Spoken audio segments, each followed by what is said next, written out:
Hello, you are listening, watching, viewing, and enjoying Where My Prose At here on twitch.tv/Where My Prose At or on YouTube. Thank you very much for tuning in and listening to us today. We very much appreciate it. Hello. So today we are going to be covering a... Timeless classic. That's one nice way to put it. That's a nice way to put it. Lolita by Vladimir Nabokov.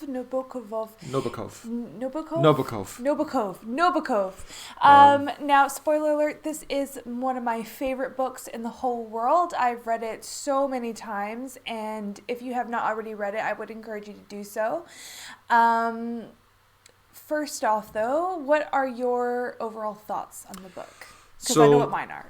Okay, so I read this in person, as in I actually read the book many years ago, and then more recently I've listened to the audiobook. I've also seen both the films, and have different experiences for each one. Both reading it as a younger person made me read it differently than reading it now as a more educated person. So my overall views, in summary, would be mostly creeped out, thoroughly unsettled, and it's one of those things in the world, pedophilia, which is a thing that you'd like to not think about most of the time, and when you're reading the book, you end up thinking about it for a long time, and that's uncomfortable, right? It's an uncomfortable topic, but I think one of the great things about this book is it brought into the forefront of people's minds to consider as being a genuine concern and worry in our society. So my overall thoughts are that mostly it made me feel uncomfortable. However, I also felt it was an important book, both in literature as well as in our society. Now, as I said, this is my favorite book, and a lot of people kind of give me a sideways glance when I say that, and I completely understand that reaction, but I absolutely love this book for several reasons. The first off is, as if you've seen our show last week, I kind of touched on this, is that it is probably one of the best uses of an unreliable narrator that I've ever come across. I mean, Fight Club is kind of up there, but this definitely takes the cake. I didn't really enjoy Fight Club. I read it a few months ago. But anyway. Yeah, the movie was definitely better than the book, but, but we digress. But anyway, so I really love that this is told from the first person kind of narrative of Humbert, who is this French national who's living in America. He's a professor and he's a pedophile. He has an obsession with a certain type of young girl called nymphettes. He calls them nymphettes, and it's kind of these prepubescent, just on the cusp of puberty kind of young women. And the reason why it's such an interesting read is that Humbert, you don't like him. He's a hateful, vile, horrible human being who's constantly trying to make excuses for himself and constantly he's very vain, he's very shallow, he's just a horrible person. And I think it's absolutely fascinating to kind of get in the head of someone like that. And I don't know if that was kind of your experience. To an extent. I mean, I wouldn't say that I hate him, which is really concerning, right? I mean, you say he's a hateful character, but I think the author did a really good job of, that's the thing, when you're reading in first person and you're reading as that person, you tend to connect with them. And that's what makes this book so uncomfortable, is that you're connecting and sympathizing with somebody who's a active pedophile. It's not even somebody who's trying to repress it. You are with yourself when you're reading it, and that's another thing, is that this reached me at such an emotional level. I don't think I've ever read a book that has just kind of reached into my soul the way that it did and kind of just twisted it all around. It is a head cluck, if I could give it a title. One of the things that kind of concerns me, though, is that when you are discussing this book, there are a lot of people who refer to it as erotic fiction. And I completely disagree with that. It is not erotic fiction. There are very few instances of eroticism in the book. There's a few. There's one or two in particular that really come to my mind, the kind of revulsion.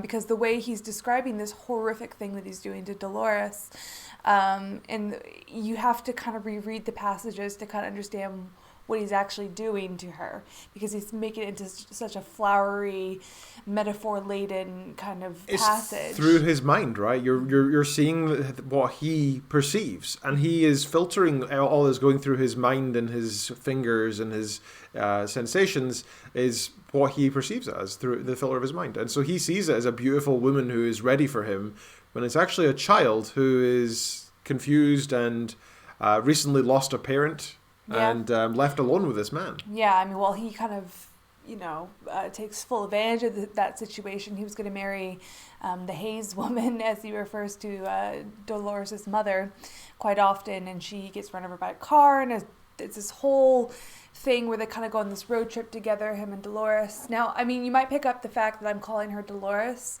One of the things that I kind of think is an interesting part of the book is that it's called Lolita. He says, I think one of the passages is that she's Dolores to some, Lo to others, but to me she's Lolita. So I like to call her by Dolores because that's who she is as a person. Lolita is him claiming her. She has absolutely no autonomy in this story. Everything that every time she's in the book, every time she's being referred to by Humbert, she's Lolita. He has complete control over this poor young girl. And when you read it, at first, you also might kind of think like, oh, well, she's a bit precocious and she's a bit flirty. But I would encourage you to reread it again and read it with a more skeptical eye. Because, like I said, this is all told from Humbert's perspective. And I think it has a lot to say also about the sexualization of females and how, this kind of coedish victimhood is played as eroticism. It's not just pedophiles who find that attractive, and there is a whole discussion about, men as predators and women as prey, and like there's so many layers to this book. I think we could honestly discuss it for hours. I really enjoyed your previous point about how you might read this as eroticism, and the girl is leading him on and so on. I think she certainly had some sort of curiosity to what's happening, but I don't put it this way: after the very first time anything happened, she was immediately disinterested, and that was evident, right? Mm-hmm. I think at first she was somewhat curious, but he's continually pushing it as her being aroused and interested, and she's the one who's pushing it. Mm-hmm. I don't think that's the case. I think that is his perspective, as you said. But that's the whole point. You're reading it as him, and he persuades you that that's the way it is because that's what he's seeing and what he's experiencing. As for the predator-prey aspects of men and women, or in this case, man and girl, that's very evident, and it does have a lot to say about gender roles. Especially in that era. If you think about the hotel that they go to, it's like the hunter, the magical hunter in the Glen or something like that. And there's all these kind of like pepperings of these metaphors throughout the book which is why another reason why I love this book. I feel like I have to constantly be defending why I love this book is that with every read, you see something different. You discover a new layer. It really is the kind of book that you can read every year, and it will be a different story, a different book every time. But there are a lot of people that don't like this book. It's one of the banned books, and I completely understand that kind of knee-jerk reaction. I mean, it does take a certain kind of stomach to be able to read it, a certain kind of fortitude to be able to read it, and I wouldn't be mad at anyone who's just like, no, that's not for me, I can't do it. But if you can, please do give it a chance, or at very least try his other work, Pale Fire, also absolutely excellent. I find that this book is, as you said, you require some mental fortitude, and I think it depends on your perspective. I'm sure that a paedophile reading this would see this as something that glorifies paedophilia and something that makes it okay. And shows society's stigma against paedophilia. I don't think anybody with a sensible mindset will realize that the narrator is obviously in the wrong, even if they do have this unwelcome feeling of empathy towards him, almost because he is the main character, and you see it through his eyes. I think that's another interesting thing is like whenever you read a book, I mean, he is kind of not an anti-hero, but it is hard to read a book and read it like it reads like it's his journals. It reads like it's these kind of like intimate thoughts that he's having. He was also a wife beater. Not a lot of people pick that up actually when they're reading the book, because he does make these flowery excuses for himself and every horrible thing that he does. But it's hard to read it and to kind of, I think it tests your moral fortitude and your where does empathy end, and where should you stop having empathy for someone? When is it okay to have empathy? It's the kind of book that changes you as a person. This might be slightly off topic, but it reminds me greatly of a moral dilemma I've had, and I think many people have throughout their lives, which is this idea of loyalty towards a friend or family member, where you experience them doing something wrong, and then you think that it's your duty to tell them it's okay, it happens to everybody. You have that same sort of relationship with the main character of this book, because you are in his feet, you are in his shoes, you are the one experiencing it, and you want to try and accept his excuses because you are him right now. And I feel like there's a an attachment there to those two separate entities, to those two separate experiences. That's a good that's an interesting way. Sorry. Tank. Enough, buddy. Sorry. So I want to talk a little bit about the differences over the years, because that was something that was really, really strange. So I first read this when I think I was about 13. And that's a curious age to read this book, because that was only slightly older than Dolores was in the start of the book, I think. I think she was about 11, 12, right? Yeah, think about that. Yeah. So it was a strange age for me to read that, because I didn't pick up on a lot of the metaphor, so I didn't necessarily see him as bad as I thought he was, because... Well, I think he is now, because back then I just saw it as the metaphor was direct and not obvious. Additionally, I didn't really pick up on the empathy side of things, and I didn't really understand what was wrong with it. I didn't necessarily understand, because when you are 13, you think you're an adult, which also helps me looking back now. It makes me realize as well what Dolores was experiencing as well. She thought of herself as an adult. Yeah. Right. She thought that's why she did, in some ways, instigate that sort of relationship, at least at some aspects. Again, unreliable narrator, right? We don't know how much she actually did. However, when I was that age, I know that I felt like an adult, and I know that I felt like I could read that book, and I know that I felt that she was entitled to make those decisions for herself because she's an adult. Looking back now, I think anybody who's past the age of even 15 would say an 11, 12, 13-year-old are absolutely not adults, right? Obviously. But it was interesting how at that time I thought it was more acceptable because I thought she was an adult. It's funny you say that. I think one of the reasons why this resonated with me, because I also read it when I was younger, and I've read it several times since then, is, I mean, when I was younger...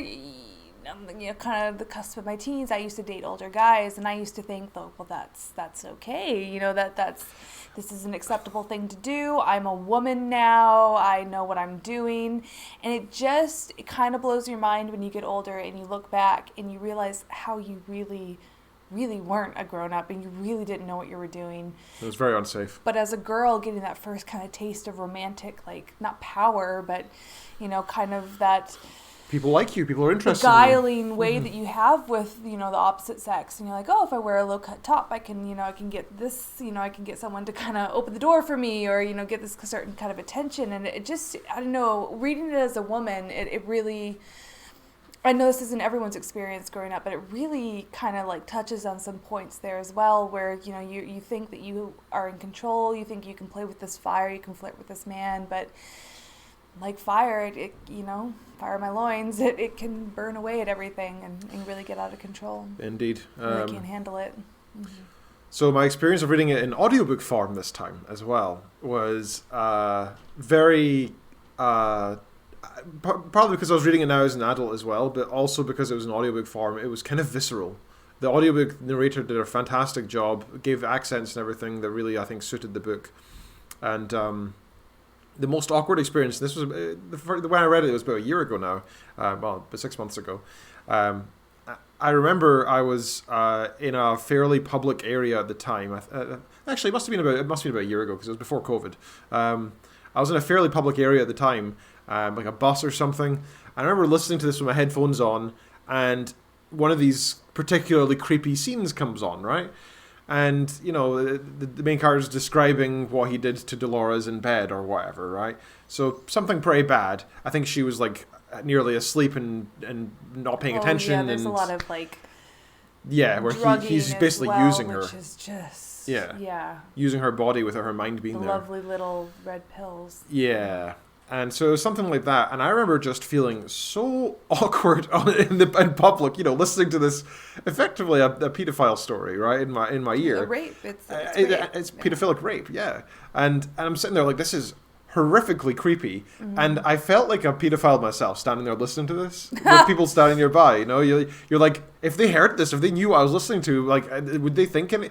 Of course, nobody could hear anything, and if they heard anything, they'd think it's just a sex part of a book. They wouldn't necessarily know the ages of involved and which book I'm listening to. Imagine like sitting there on an airplane, which is the first time I read it, opening it up and being like, oh, okay, well, I'm doing this. I'm going to read it. I finished it during that flight. I think I was flying back from France to the States, and I finished it in the entire flight and didn't even care by the end if anybody was judging me. Because I think it's the kind of book that, I think everyone should try and read it unless... I don't know. I agree that this is a book that everybody who's willing to should read it. But in the same way, I also think people should read Mein Kampf. I also think people should read a lot of banned books.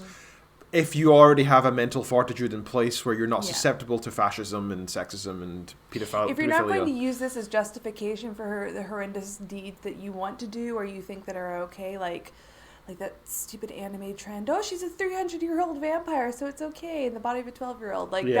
That's not what this is. And the whole Lolita culture that's kind of sprang up from it is completely, in my opinion, completely gotten this so wrong. It's a novel about someone taking away the power of a young, impressionable girl, and she has a tragic ending because of this.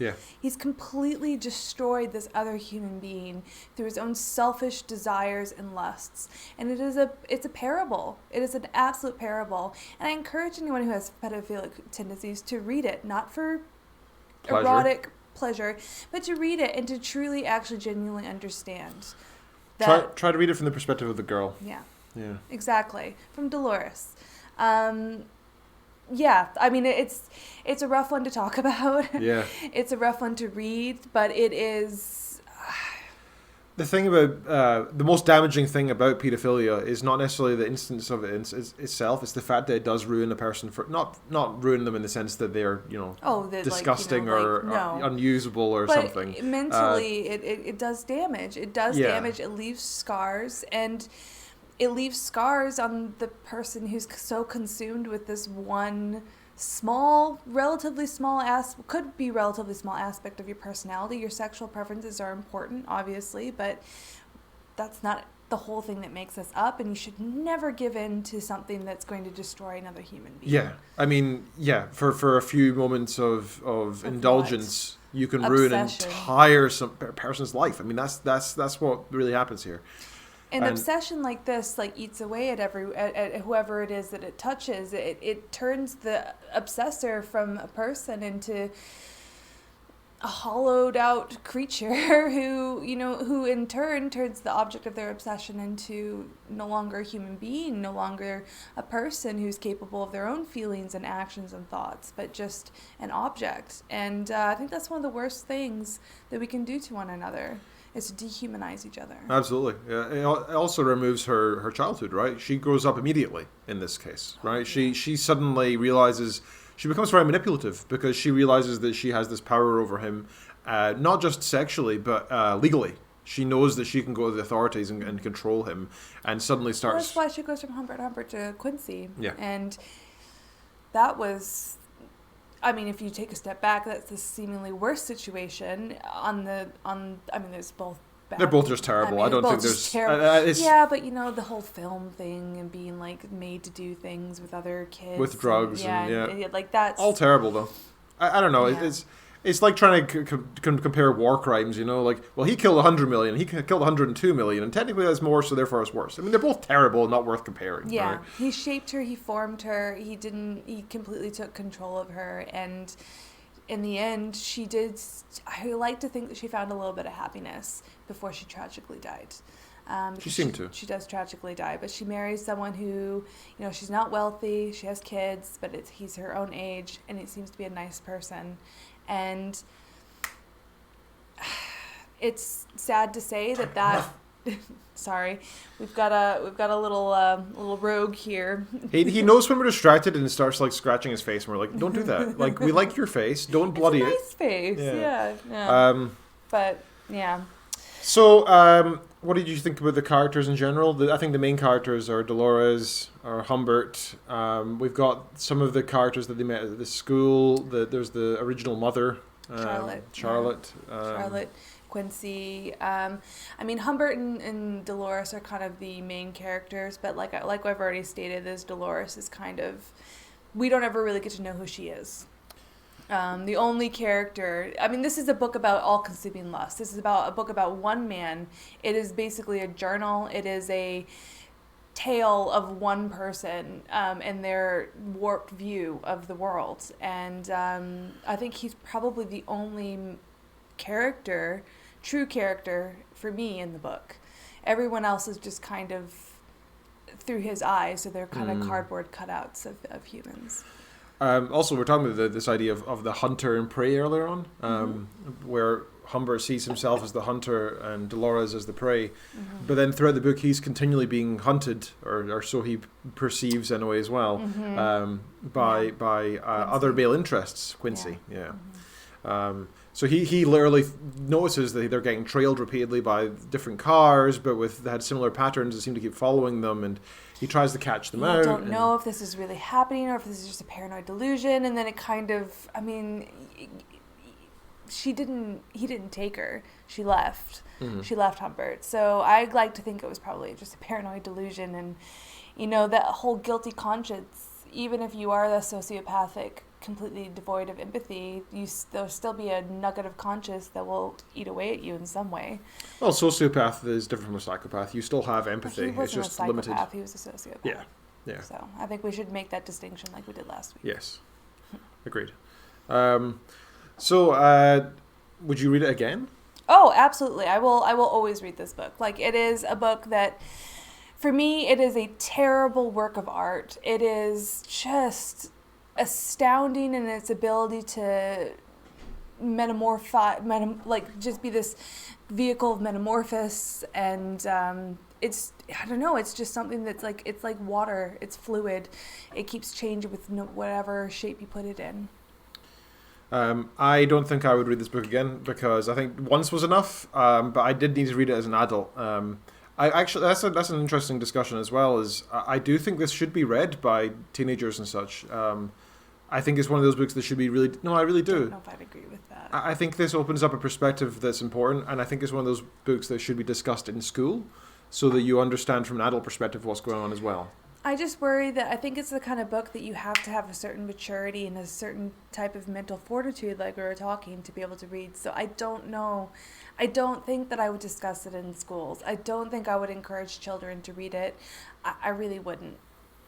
Okay. We can have different opinions there. I think this is a warning that can help children as well. I don't think it would be read as a warning. I think that, it'd be read like, Catcher in the Rye, which people didn't get, but they read it because it had said fuck in it or something like that, Yeah. Yeah. Horrible book, by the way. I hated Catcher in the Rye. I did not like it at all. Holden, and it's so weird. And why are so many shooters obsessed with that book? And he calls everything corny. Lennon? Like, man, I got so sick of hearing the word corny. The phonies and stuff. Yeah, just like, man. It's just a really boring, nihilistic book about, I don't know. Meandering. I just didn't really feel like there was a story. If you want male nihilism, I would say Fight Club is better for that.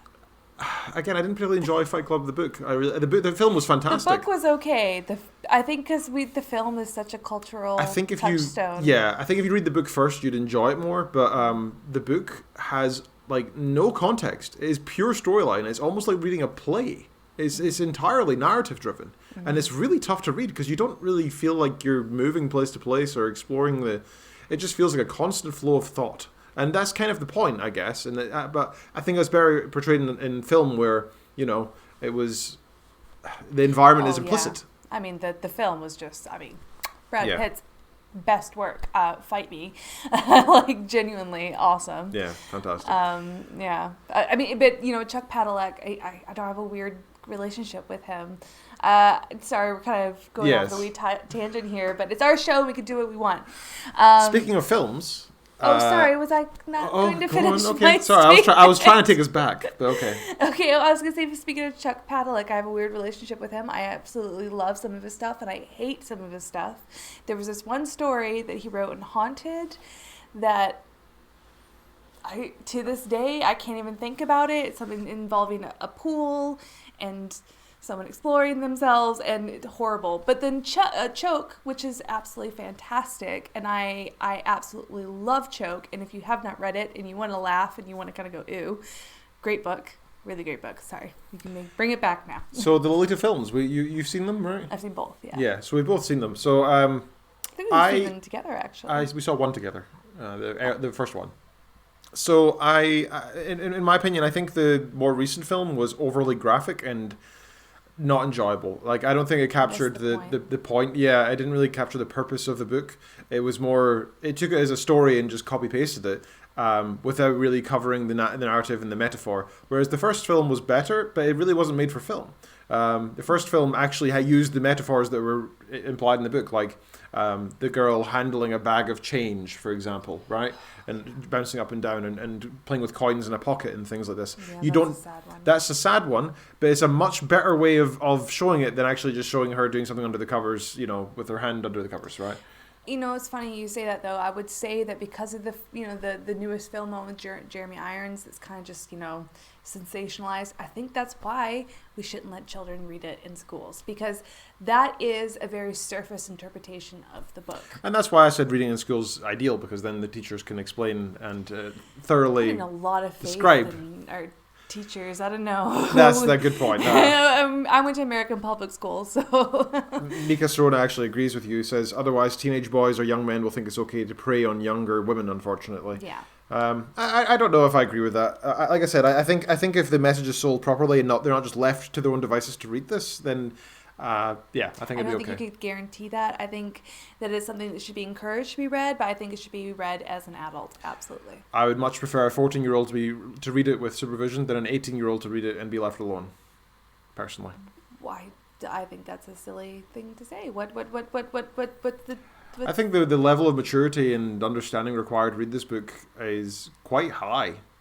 I think it's quite a difficult book to understand the concepts behind and to actually get through without it like infecting your mind almost.